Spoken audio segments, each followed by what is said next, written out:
অবশেষে নতুন mobile phone উন্মোচনের তারিখ নির্ধারণ করেছে দক্ষিণ কোরিয়া ভিত্তিক প্রযুক্তি প্রতিষ্ঠান স্যামসাং।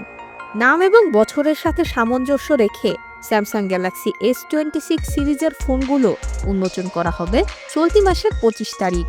নতুন এই সিরিজে থাকছে S26, S26 প্লাস এবং S26 আলট্রা, এই তিনটি মডেল।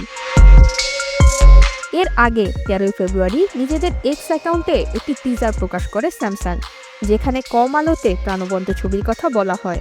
ধারণা করা হচ্ছে এটি গ্যালাক্সি S26 আলট্রাকে ইঙ্গিত করেছে, কারণ সিরিজের এই ফোনটিতেই সবচেয়ে ভালো ক্যামেরা ব্যবহার করা হয়েছে। S26 এর রয়েছে 6.3 ইঞ্চির অ্যামোলেড ডিসপ্লে, আর S26 প্লাসের ডিসপ্লে 6.7 ইঞ্চি। মডেল দুটিতে ব্যবহার করা হয়েছে Exynos 2600 data core CPU, triple rear camera এবং 12 GB র্যাম। অন্যদিকে S26 আলট্রাতে রয়েছে 6.9 ইঞ্চির অ্যামোলেড ডিসপ্লে, ব্যবহার করা হয়েছে Qualcomm Snapdragon 8 elite gen 5 octa-core CPU. ফোনটিতে রয়েছে 200 মেগাপিক্সেলের প্রধান ক্যামেরা সহ কোয়াড ক্যামেরা ও 16 GB পর্যন্ত র্যাম।